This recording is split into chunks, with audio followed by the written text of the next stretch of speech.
नमस्कार। आकाशवाणी जयपुर अजमेर से प्रस्तुत हैं प्रादेशिक समाचार।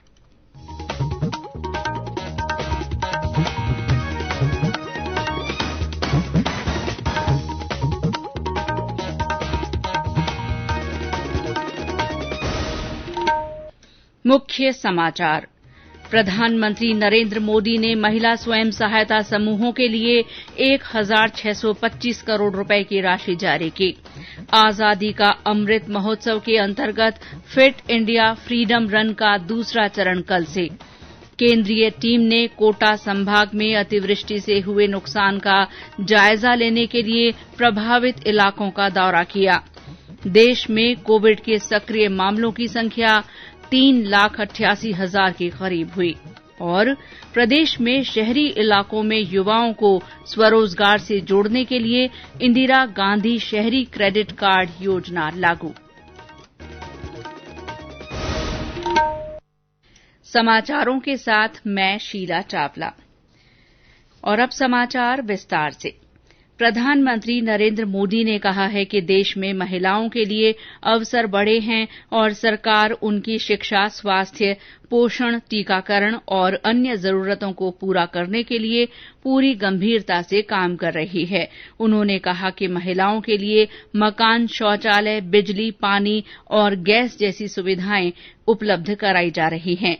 वीडियो कॉन्फ्रेंस के माध्यम से आत्मनिर्भर नारी शक्ति से संवाद में प्रधानमंत्री ने कहा कि सरकार ऐसा माहौल बना रही है जिससे महिलाएं गांवों की समृद्धि में अपना योगदान दे सकें। उन्होंने कहा कि महिला स्वयं सहायता समूह के माध्यम से देश की बहनों ने कोरोना काल में अभूतपूर्व काम किया है।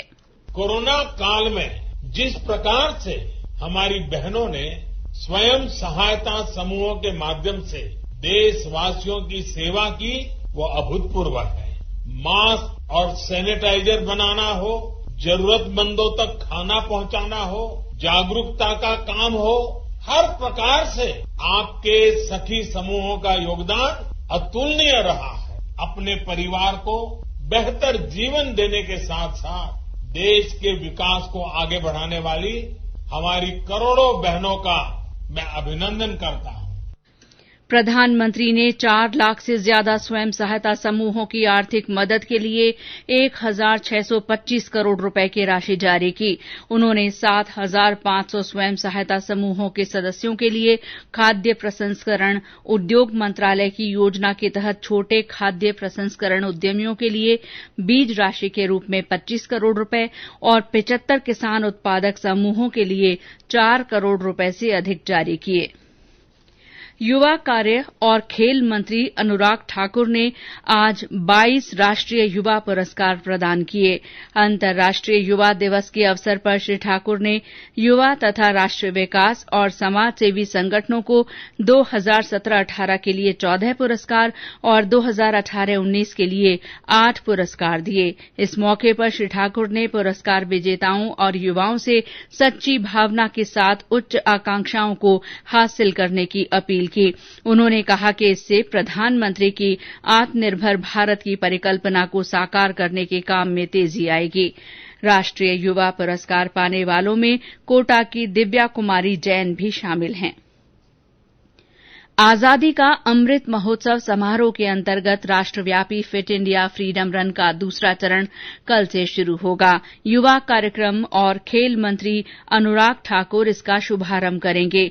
विभिन्न ऐतिहासिक स्थानों पर 75 कार्यक्रम होंगे। साथ ही इस साल 2 अक्टूबर तक हर सप्ताह 75 जिलों और प्रत्येक जिले के 75 गांवों और 30,000 शैक्षणिक संस्थानों में फिट इंडिया फ्रीडम रन का आयोजन किया जाएगा।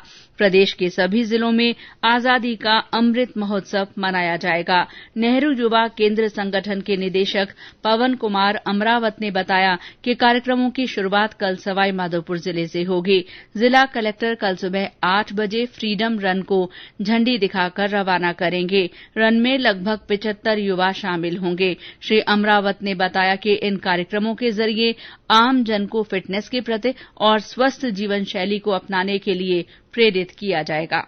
नेहरू युवा केंद्र संगठन के द्वारा फिट इंडिया फ्रीडम के नाम से कार्यक्रमों का आयोजन किया जा रहा है, जिसके तहत प्रत्येक जिले में इस प्रकार के आयोजन खासकर युवाओं की भागीदारी के नेतृत्व में आम जन को इस अभियान से जोड़ने के लिए देशभक्ति का और फिटनेस से संबंधित कार्यक्रम का आयोजन होगा। 13 अगस्त को सवाई माधोपुर जिले का चयन किया गया है, जिसमें सर्वप्रथम स्वतंत्रता सेनानी है उनको सम्मानित किया जाएगा और राष्ट्रीय एकता और फिटनेस की शपथ ली जाएगी।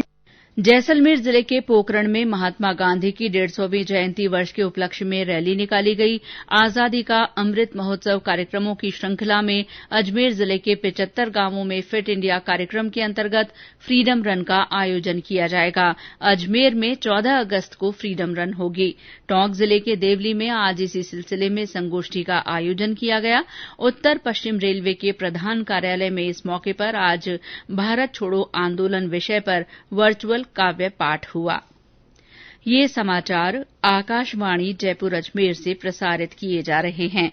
प्रादेशिक समाचार बुलेटिन आप हमारे ट्विटर हैंडल @AIRnews_Jaipur, फेसबुक पर AIR न्यूज राजस्थान और यूट्यूब पर राजस्थान AIR न्यूज पर भी सुन सकते हैं। कोटा संभाग में अतिवृष्टि से हुए नुकसान का जायजा लेने के लिए केंद्रीय गृह मंत्रालय के दल ने आज प्रभावित इलाकों का दौरा किया। गृह मंत्रालय में संयुक्त सचिव सुमंत सिंह के नेतृत्व में 6 सदस्यीय दल ने बारां और कोटा जिले के कई गांवों का दौरा किया। दल ने इटावा और दीगोद में किसानों से बात भी की। इससे पहले केंद्रीय दल ने कोटा में जिला प्रशासन के अधिकारियों के साथ बैठक की और अतिवृष्टि से हुए नुकसान के बारे में जानकारी ली। ये दल कल बूंदी के प्रभावित इलाकों का दौरा करेगा। इस बीच मुख्यमंत्री अशोक गहलोत ने अतिवृष्टि और कुछ हिस्सों में औसत से कम बारिश होने पर चिंता जताई है। एक ट्वीट में श्री गहलोत ने कहा कि प्रशासन को स्थिति के अनुसार अलग अलग जिलों में विशेष गिरदावरी के निर्देश दिए गए हैं। प्रदेश में हाड़ौती अंचल के कोटा, बूंदी, बारां, झालावाड़ और अन्य कुछ जिलों में अतिवृष्टि से फसलों को काफी नुकसान हुआ है। कृषि विभाग के अनुसार सोयाबीन की 2,15,000 हेक्टेयर क्षेत्र में खड़ी फसल प्रभावित हुई है। इसी तरह उड़द की 1,13,000 हेक्टेयर में खड़ी फसल को नुकसान हुआ है। कृषि आयुक्त डॉ ओम प्रकाश ने आकाशवाणी को बताया कि कोटा जिले के पीपलदा और सांगोद, बारां जिले के अंता और बूंदी जिले के केशोरायपाटन ब्लॉक्स में फसलों को ज्यादा नुकसान हुआ है। उन्होंने बताया कि सभी कृषि पर्यवेक्षकों को बीमा कंपनियों को नुकसान की सूचना देने के लिए किसानों की सहायता करने के निर्देश दिए गए हैं।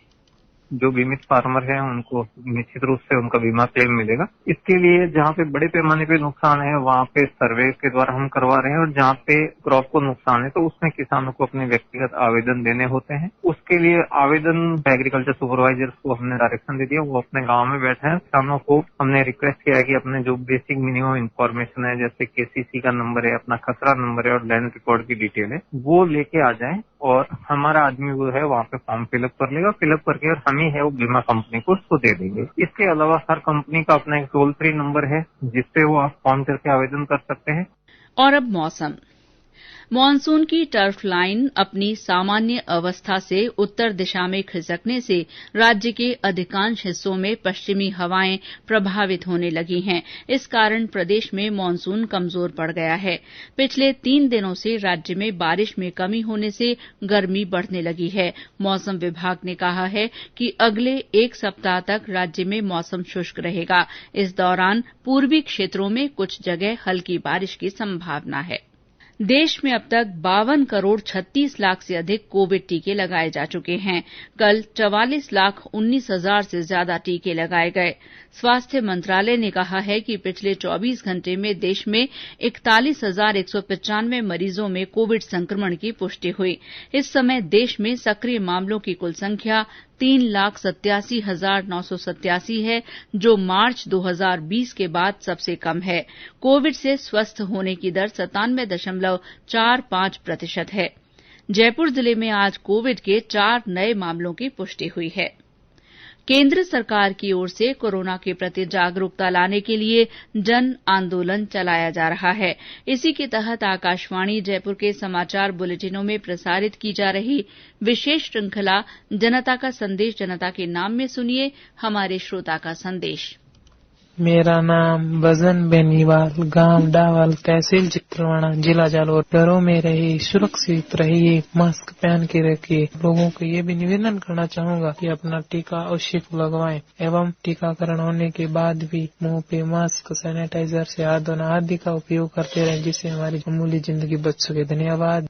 कोविड संबंधी राष्ट्रीय हेल्पलाइन नंबर हमारी वेबसाइट newsonair.gov.in पर उपलब्ध हैं। ये समाचार आकाशवाणी जयपुर अजमेर से प्रसारित किए जा रहे हैं। समाचार अभी और भी हैं, लेकिन पहले ये संदेश। चलो मिलकर एक शुरुआत करें, चलो एक फैसला आज करें, मास्क नहीं तो टोकेंगे, कोरोना को रोकेंगे। चलो एक इरादा करते हैं, चलो खुद से वादा करते हैं, मास्क नहीं तो टोकेंगे, कोरोना को रोकेंगे। समाचारों में आपका फिर स्वागत है।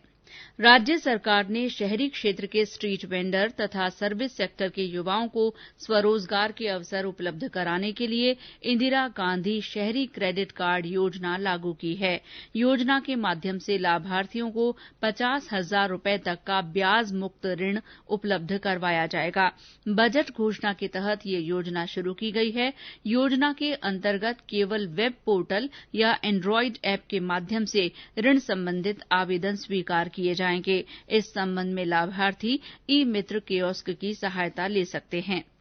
चिकित्सा मंत्री और भीलवाड़ा के जिला प्रभारी डॉ रघु शर्मा ने जिला प्रशासन से अवैध खनन पर कड़ाई से रोक लगाने को कहा है। इसके लिए उन्होंने जिला और पुलिस प्रशासन को आवश्यक निगरानी तंत्र और सतर्कता बरतने के निर्देश दिए हैं। गौरतलब है कि भीलवाड़ा जिले के लाछुड़ा गांव में कल अवैध खान ढहने से 7 श्रमिकों की दबकर मौत हो गई थी। विधानसभा में प्रतिपक्ष के नेता गुलाबचंद कटारिया ने भ्रष्टाचार निरोधक ब्यूरो द्वारा भरतपुर के एक डॉक्टर को रिश्वत के आरोप में पकड़ने के बाद छोड़े जाने पर गंभीर सवाल उठाए हैं। उन्होंने आरोप लगाया कि ट्रैप होने वाले व्यक्ति को भी बचाया जा रहा है। डॉक्टर अनिल गुप्ता को 2,000 रुपए की रिश्वत लेते हुए रंगे हाथ पकड़ा गया और उसके बाद भी उसको 12 घंटे अपने पास रखने के बाद किस दबाव के कारण से उसको छोड़ा। मैंने स्वयं डीजी साहब से बात की। मैंने अभी तक ऐसा कोई केस नहीं सुना जो कोई ट्रैप केस हो, क्योंकि वो नॉन बेलेबल ऑफेंस है। उसकी आप बेल कैसे ले सकते हो? तो उन्होंने मुझे बहुत अच्छा तर्क दिया, क्योंकि कोविड के अंदर हमने इस प्रकार के और कई डॉक्टरों को छोड़ना पड़ा, जिसके कारण से डॉक्टरों की आवश्यकता रहती है। तो दूसरे दिन जब मैंने रिकॉर्ड मंगाया तो 0। इसका मतलब यह है कि राजनीति यहां तक पहुंच गई कि ट्रैप होने वाले व्यक्ति को भी बचाया जा सकता है। स्वतंत्रता दिवस पर जयपुर के सवाई मानसिंह स्टेडियम में आयोजित होने वाले राज्य स्तरीय समारोह का आज पूर्वाभ्यास किया गया। इस मौके पर प्रस्तुत किए जाने वाले परेड, मार्च पास्ट, सांस्कृतिक कार्यक्रमों, पुलिस और लोक कलाकारों के देशभक्ति के कार्यक्रम, बैंड वादन, डॉग शो कार्यक्रमों का पूर्वाभ्यास किया गया। और अंत में मुख्य समाचार एक बार फिर। प्रधानमंत्री नरेंद्र मोदी ने महिला स्वयं सहायता समूहों के लिए 1,625 करोड़ रुपए की राशि जारी की है। आजादी का अमृत महोत्सव के अंतर्गत फिट इंडिया फ्रीडम रन का दूसरा चरण कल से शुरू होगा। केंद्रीय टीम ने कोटा संभाग में अतिवृष्टि से हुए नुकसान का जायजा लेने के लिए प्रभावित इलाकों का दौरा किया। देश में कोविड के सक्रिय मामलों की संख्या 3,88,000 के करीब हो गई है। और प्रदेश में शहरी इलाकों में युवाओं को स्वरोजगार से जोड़ने के लिए इंदिरा गांधी शहरी क्रेडिट कार्ड योजना लागू की गई है। इसी के साथ प्रादेशिक समाचार बुलेटिन समाप्त हुआ। नमस्कार।